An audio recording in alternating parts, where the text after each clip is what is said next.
warahmatullahi wabarakatuh. Salam Pramuka. Perkenalkan, nama saya Abidah Fitri AS dari kelas M96 dengan nomor NIM 200407512019. Saya dari Regu Mawar, kelas 1. Pada video kali ini, saya akan memaparkan materi tentang yang pertama yaitu sejarah kepramukaan, dan yang kedua adalah LKBB 1 dan 2, dan yang ketiga adalah pioneering. Saya akan memaparkan materi pertama yaitu sejarah kepramukaan. Sejarah kepramukaan dunia. Sejarah pramuka sering dikaitkan dengan seorang tokoh yang sangat populer, yaitu Robert Stephenson Smith, yang lahir pada tanggal 22 Februari 1857. Yang ayahnya bernama Domain Baden-Powell, seorang profesor geometri di Universitas Oxford, yang meninggal ketika Stephenson masih kecil. Latar belakang keluarga yang suka berpetualang. Ia belajar dari karakter ibunya yang selalu mengayomi. Selain itu, jiwa petualangannya muncul dari saudara-saudaranya yang memberikan pelajaran kepadanya tentang berlayar, berkemah, berenang, cara bertahan hidup di alam, dan berbagai jenis keterampilan yang lain. Pada awal tahun 1908, Baden-Powell menulis pengalamannya untuk acara latihan kepramukaan yang dirintisnya. Kumpulan tulisannya ini dibuat buku dengan judul Scouting for Boys. Buku ini cepat tersebar di Inggris dan negara-negara lain, yang kemudian berdiri organisasi kepramukaan yang semula hanya untuk laki-laki dengan nama Boy Scout. Tahun 1912, atas bantuan adik perempuannya, Agnes, didirikan organisasi kepramukaan untuk wanita dengan nama Girls Goodies, yang kemudian diteruskan oleh istri beliau. Tahun 1916, berdiri kelompok pramuka usia siaga dengan nama Hugh atau Anak Serigala, dengan buku The Jungle Book karangan Rudyard Kipling sebagai pedoman kegiatannya. Buku ini bercerita tentang Mowgli, si anak rimba yang dipelihara di hutan oleh induk serigala. Tahun 1918, beliau membentuk Rover Scout bagi mereka yang telah berusia 17 tahun. Tahun 1922, beliau menerbitkan buku Referendum Sukses atau Mengembara Menuju Bahagia. Pada tanggal 30 Juli 1922 di Olympia Hall merupakan tahun yang sangat berpengaruh dalam sejarah pramuka, di mana untuk pertama kalinya diadakan jambore di dunia. Sebanyak 8.000 orang anggota pramuka dari 34 negara. Selain itu, tahun ini juga dibentuk Dewan Internasional Pramuka yang beranggotakan 9 orang biro dan biro pusat di London.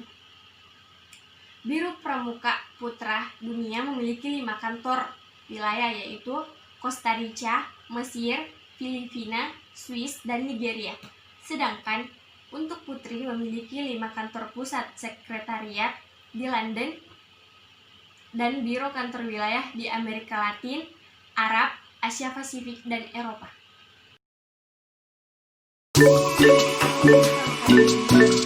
Bapak Pramuka Indonesia adalah Sri Sultan Hamengkubuwono IX.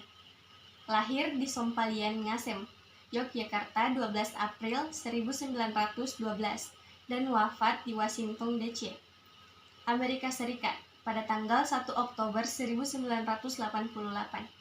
Beliau adalah seorang Raja Kesultanan Yogyakarta dan Gubernur Daerah Istimewa Yogyakarta. Beliau juga Wakil Presiden Republik Indonesia yang kedua antara tahun 1973 sampai dengan 1978. Beliau juga dikenal sebagai Bapak Pramuka Indonesia dan pernah menjabat sebagai Ketua Kuartir Internasional Gerakan Pramuka pada tahun 1961 sampai dengan 1974. Sejarah Pramuka di Indonesia lahir pada tahun 1961. Hal tersebut didasarkan pada Kapres RI nomor 112 tahun 1961 pada tanggal 5 April 1961 tentang panitia pembantu pelaksana pembentukan gerakan pramuka dengan susunan keanggotaan seperti yang disebutkan Presiden pada 9 Maret 1961. Pada tanggal 14 Agustus 1961 adalah hari di mana gerakan pramuka diperkenalkan di seluruh Indonesia, sehingga ditetapkan sebagai Hari Pramuka diikuti dengan pawai besar. Sebelum Presiden juga telah melantik Mapinas, Kuarnas, dan Kuarnari. Gerakan Pramuka di Indonesia merupakan bagian dari sejarah perjuangan kemerdekaan Indonesia. Gerakan Pramuka di Indonesia diawali dengan didirikannya Gerakan Kepanduan Penjajah Belanda di Indonesia yang bernama NIPV atau disebut dengan Persatuan Pandu-Pandu Hindia Belanda. Pada saat yang sama, para pejuang kemerdekaan Indonesia ikut mendirikan gerakan kepanduan yang bertujuan untuk membentuk manusia Indonesia yang baik dan menjadi kader pergerakan nasional. Kemudian muncul bermacam-macam organisasi kepanduan antara lain JPO, JJP, SIAP, HW, dan lain-lain. Pada akhirnya, Belanda mencurigai gerakan-gerakan kepanduan tersebut, sehingga Belanda melarang gerakan kepanduan yang menggunakan istilah Pathfinders. Dengan adanya larangan tersebut, Kiai Haji Agus Salim menggunakan nama Pandu atau Kepanduan untuk mengganti nama Pathfinders. Setelah itu, organisasi kepanduan Indonesia yang menggunakan istilah Pathfinders merubah menjadi Pandu atau Kepanduan, seperti KBI atau bisa disebut Kepanduan Bangsa Indonesia, BPKI atau Badan Pusat Persaudaraan Kepanduan Indonesia, dan yang lain-lain. Nama Pandu masih digunakan hingga masa kemerdekaan. Karena banyaknya gerakan kepanduan di Indonesia, Presiden Soekarno menyatakan gerakan kepanduan tersebut dalam satu wadah, yaitu Gerakan Pramuka.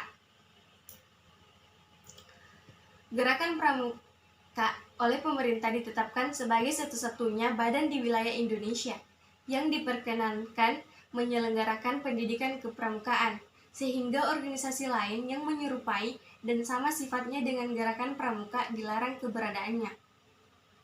Badan Pusat Persaudaraan Kepanduan Indonesia yang menaungi begitu banyak organisasi kepanduan membuat All Indonesia Jambore yang dilaksanakan pada 19 sampai 23 Juli 1941.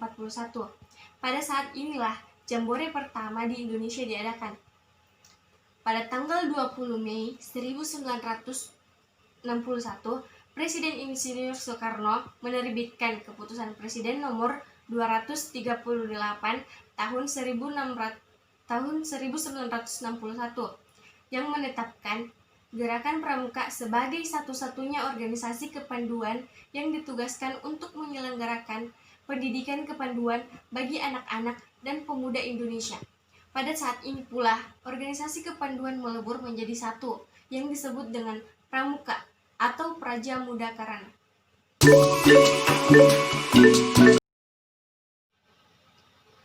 Baiklah, di sini saya akan menjelaskan materi yang kedua, yaitu LKBB, atau bisa dimaksud dengan latihan keterampilan baris berbaris, di mana LKBB ini adalah suatu wujud fisik yang diperlukan untuk menanamkan kebiasaan tata cara hidup suatu organisasi masyarakat yang diarahkan kepada terbentuknya perwatakan tertentu.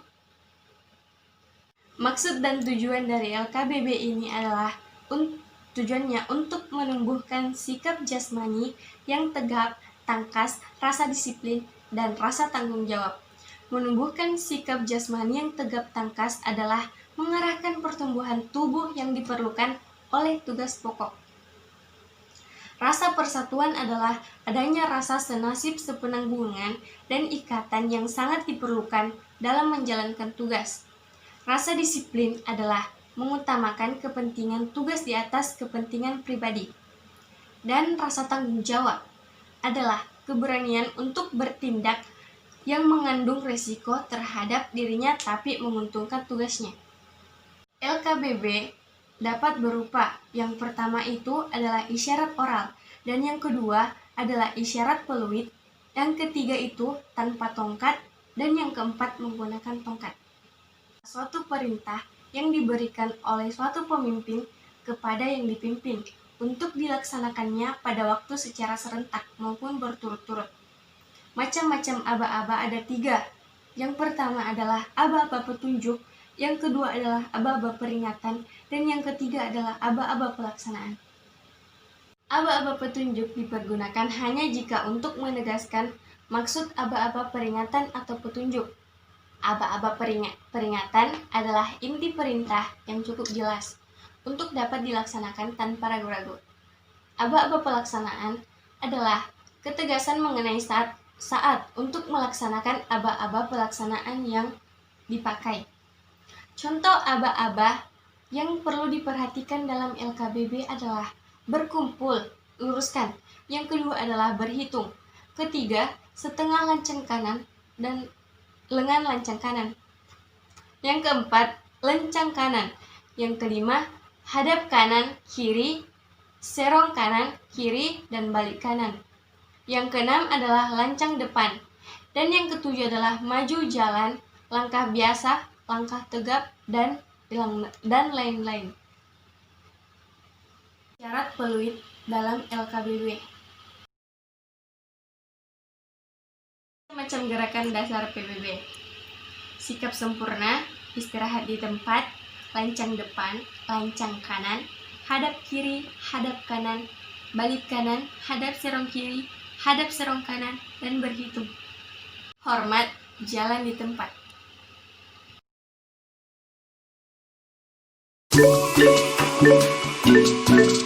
Baiklah, saya akan memaparkan materi terakhir, yaitu pioneering. Pioneering adalah salah satu teknik pramuka dalam penggunaan peralatan tongkat dan tali yang dirangkai menjadi sebuah model suatu objek, seperti bangunan kreatif, tandu, menara kaki 3, menara kaki 4, dan masih banyak lagi. Temali. Istilah tali temali dalam pramuka sering dicampur adukan antara tali, simpul, dan ikatan. Hal ini sebenarnya berbeda. Manfaat pioneering yaitu memupuk rasa kebersamaan, kekompakan, kerjasama yang baik antar teman pramuka. Yang kedua adalah dapat diterapkan pada saat-saat genting maupun P3K atau pertolongan pertama pada kecelakaan. Yang ketiga adalah memproyeksi pemikiran peserta dalam merancang suatu objek sebenarnya atau bukan model. Ada beberapa macam simpul dalam pioneering. Yang pertama adalah simpul hidup, yang kedua adalah simpul mati, yang ketiga adalah simpul pangkal, yang keempat adalah simpul jangkar, yang kelima simpul tarik, 6 simpul anyam, 7 simpul anyam berganda, 8 simpul ujung tali, 9 simpul kembar, 10 simpul tambat, 11 simpul pengunci, dan 12 adalah simpul tangga tali. Ada 4 macam ikatan dalam pioneering. Yang pertama adalah ikatan palang, yang kedua adalah ikatan kaki 3, yang ketiga adalah ikatan silang, dan yang keempat adalah ikatan cangga atau sambung tongkat. Baiklah, itulah pemaparan tentang materi kepramukaan yang saya sampaikan. Bila ada salah, mohon dimaafkan. Wabillahi taufiq wal hidayah. Wassalamualaikum warahmatullahi wabarakatuh. Sekian dan terima kasih.